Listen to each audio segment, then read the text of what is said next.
حي على الصلاة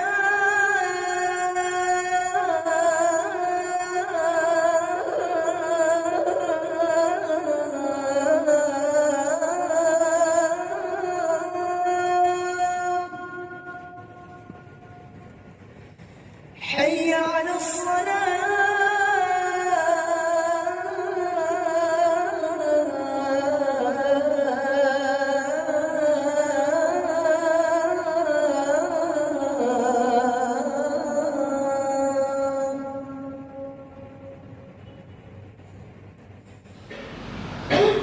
الحمد لله القائل قال الله تعالى بسم الله الرحمن الرحيم والعصر إن الإنسان لفي خسر إلا الذين آمنوا وعملوا الصالحات وتواصوا بالحق وتواصوا بالصبر أشهد أن لا إله إلا الله وحده لا شريك له وأشهد أن محمدا عبده ورسوله اللهم صل على سيدنا محمد وعلى آله وصحبه أجمعين أما بعد فيا أيها المسلمون اتقوا الله أوصيكم وإياي بتقوى الله فقد فاز المتقون. Saya mengingatkan kepada diri saya, tuan-tuan yang dirahmati Allah sekalian, untuk sama-sama kita menguatkan stamina takwa kita pada minggu ini, pada minggu-minggu yang seterusnya, selepas kita dibekalkan, dipinjamkan usia oleh Allah Subhanahu wa taala. Allah nyatakan seruan takwa ini dalam surah Ali Imran, ya ayyuhalladzina amanu taqullaha haqqa tuqatih wa la tamutunna illa wa antum muslimun. Wahai orang-orang yang beriman, bertakwalah kepada Allah dengan sebenar-benar takwa. Wala tamutunna illa wa antum muslimun. Jangan kamu mengakhirkan hidup kamu mati kecuali dalam keadaan menyerah diri Islam kepada Allah. Seruan ini kita dengar pada setiap minggu pada khutbah Jumaat, kerana takwa kita ini, tuan-tuan yang dirahmati Allah sekalian, dia bukanlah konsisten sepanjang kehidupan. Ada masanya dia naik pada hari Jumaat, pada hari kita banyak mengingat kepada Allah Subhanahu Wa Taala, dan ada pada masanya bila kita sibuk dan mula untuk ghaflah ataupun lalai, maka takwa itu akan mula melemah. Dan apakah kepentingan takwa itu? Sudah tentunya ia adalah untuk kita takut kepada Allah, dan lebih daripada itu, orang-orang yang bertakwa ini Allah akan bantu. Allah akan bantu di dunia ini lagi. Wa may yattaqillaha yaj'al lahu makhraja. Jika dia ada masalah, Allah kata siapa yang bertakwa kepada Allah ada diberikan padanya makhraja, jalan keluar. Ketika dia menghadapi pelbagai masalah minggu ini, pada minggu yang akan datang kita tak tahu masalah apa yang hadir, tetapi janji Allah dalam surah At-Talaq itu, iaitu jika sesiapa yang sentiasa membina takwa, maka akan diberikan ilham untuk jalan keluar kepada perkara yang kita hadapi. Kadang-kadang mungkin kita tak merasakan bahawa hutang kita itu dapat diselesaikan. Tiba-tiba kawan lama kita telefon.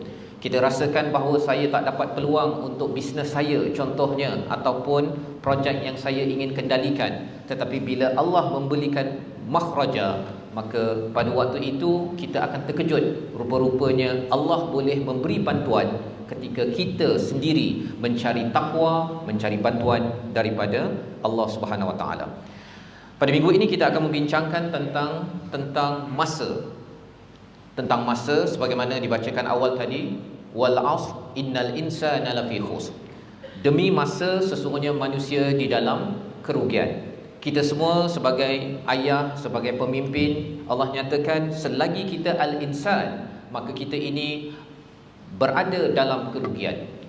Mengapa rugi? Kerana masa kita 40 tahun, 30 tahun sudah pun pergi. Dan sifat masa ini yang dinyatakan dalam surah Al-Baqarah ayat 266, seperti i'sar, seperti angin taufan yang menghancurkan, dan ianya hadir amat laju. Terutama bagi tuan-tuan yang sudah berumur 40 tahun ke atas, masa itu akan makin laju, disebabkan pada waktu itu kita akan lihat tanggungjawab makin bertambah. Itu sebabnya kita mungkin merasakan bahawa saya ketika di sekolah rendah, sekolah menengah tak sabar nak jadi dewasa. Tetapi bila kita sudah sampai dewasa ini, kita diberikan tanggungjawab. Orang yang makin banyak bertanggungjawab dan diberi tanggungjawab, dia akan merasakan bahawa masanya itu amat cepat dan boleh menghancurkan apa sahaja yang dibuat.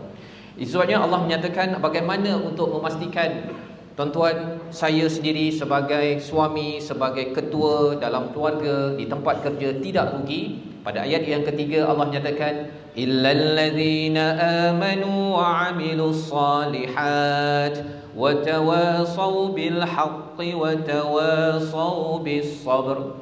Bagaimanakah kita nak menguruskan masa? Sebenarnya kita tak boleh nak uruskan masa disebabkan ia datang, kita suka tak suka, kita pandai urus tak pandai urus, dia akan datang seperti i'sar, seperti angin taufan. Maka Allah berikan panduan kepada kita 4 perkara. Bagaimana masa itu akan memberi keberkatan kepada usia yang Allah pinjamkan. Yang pertama iaitu dengan iman. Yang kedua adalah dengan amal soleh. Yang ketiga dengan watawasau bil haqq, dan yang keempat watawasau bis sabr. Perkara pertama dan yang kedua inilah yang dinamakan sebagai soleh peribadi.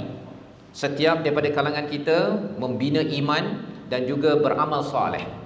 Iman dan amal soleh ini dengan salat, dengan membaca Al-Quran, tuan-tuan, amanah di tempat kerja, ini adalah iman dan amal soleh yang akan memastikan masa kita itu adalah masa yang diperah, yang memberi manfaat kepada diri kita. Tetapi tidak cukup begitu. Bila wal asr itu dikaitkan dengan asir, dengan jus yang diperah, memberi manfaat sedap, kita minum di restoran sebagainya, kita beli teh tarik, kita ada jus lembu namanya susu. Kerana kita perah daripada lembu, keluarlah susu tersebut. Asalnya susu itu dia bercampur dengan darah, bercampur dengan air kencing ataupun urin di dalam seekor lembu, melalui kelenjar susu diperah, maka terhasilnya labanan khalisan. Dalam kehidupan kita tuan-tuan, kita berhadapan dengan pelbagai air kencing, kuman, darah yang memberi bau yang tidak enak dalam kehidupan kita. Tetapi kerana tuan-tuan berusaha bersungguh-sungguh memerah usia, ya, dengan buat yang terbaik, dengan hadir solat Jumaat ini, mendengar khutbah dengan penuh fokus, tuan-tuan bekerja bersungguh-sungguh dalam keadaan kuman dan juga bau yang tidak enak dalam persekitaran yang ada, rupa-rupanya tuan-tuan masih lagi menghasilkan susu yang memberi manfaat kepada orang di sekeliling. Maka apabila kita sudah soleh peribadi, insya-Allah kalau ada soleh peribadi itu, kita sudah pun lebih kuat untuk soleh di peringkat sosial. Apakah soleh sosial? Apabila Allah nyatakan watawasau bil haqq watawasau bis sabr. Kita menasihati, saling berpesan di atas kebenaran dan saling berpesan di atas kesabaran. Dua perkara ini penting bagi ayah-ayah terus mengingatkan anak untuk solat.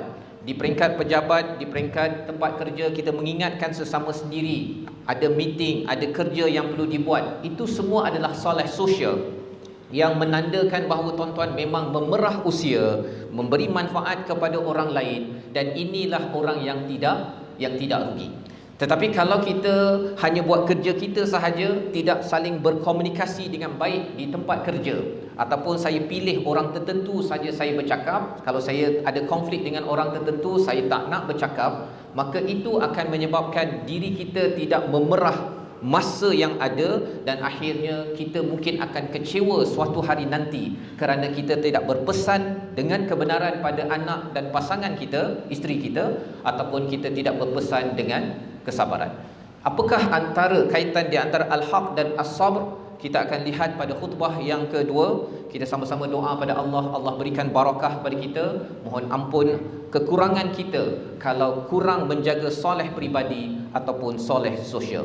Barakallahu li wa lakum fil Qur'anil azim, wa nafa'ani wa iyyakum bima fihi minal ayati wa dhikril hakim, wa taqabbal minni wa minkum tilawatahu innahu huwas samiul alim. Aqulu qawli hadha wa astaghfirullahal azim li wa lakum wa lisairil muslimina wal muslimat fastaghfiru innahu huwal ghafurur rahim.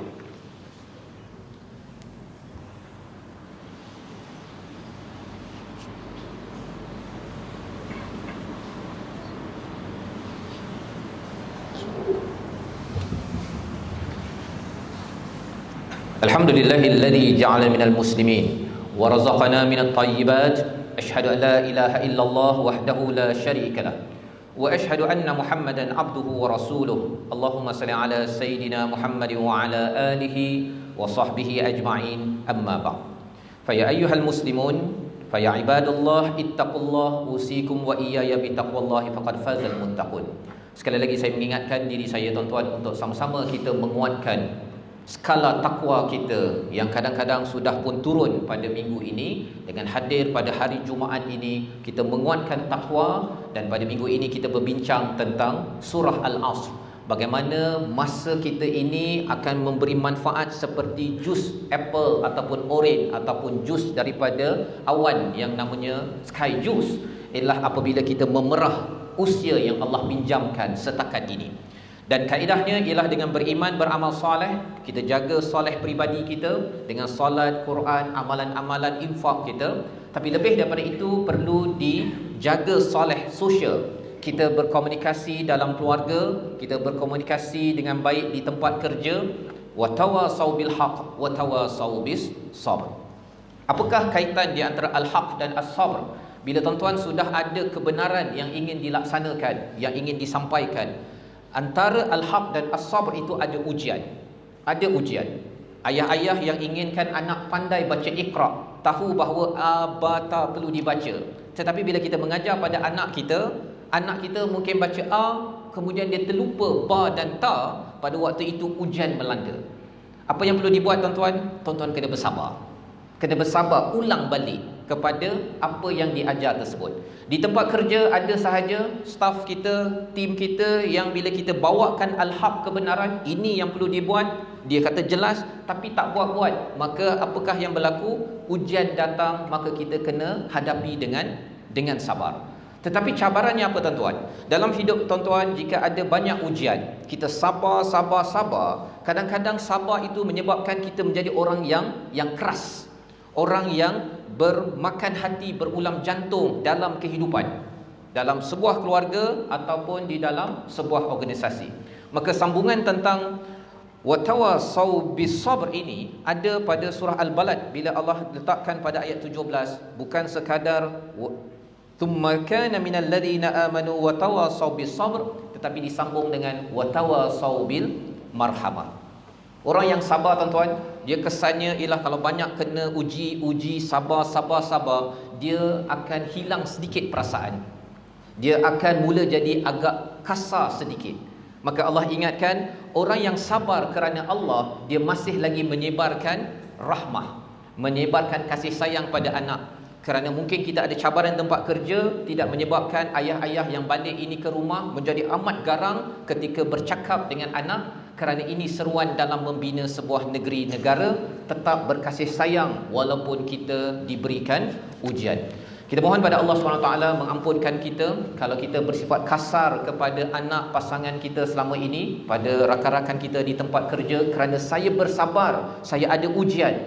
Tetapi mohon kepada Allah untuk kita tetap bernasihati dengan marhamah. Allahumma ighfir lil muslimina wal muslimat wal mu'minin wal mu'minat al ahya'i minhumul amwat innaka sami'un qaribun mujibud da'wat wa ya qadiyal hajat. Allahumma a'izzal islam wal muslimin wa ahlikil kafarata wal mubtadi'at wal musyrikin. Allahumma inna nas'aluka bi nabiyyikal amin wa nas'aluka bi asma'ikal husna wa sifatikal uzma.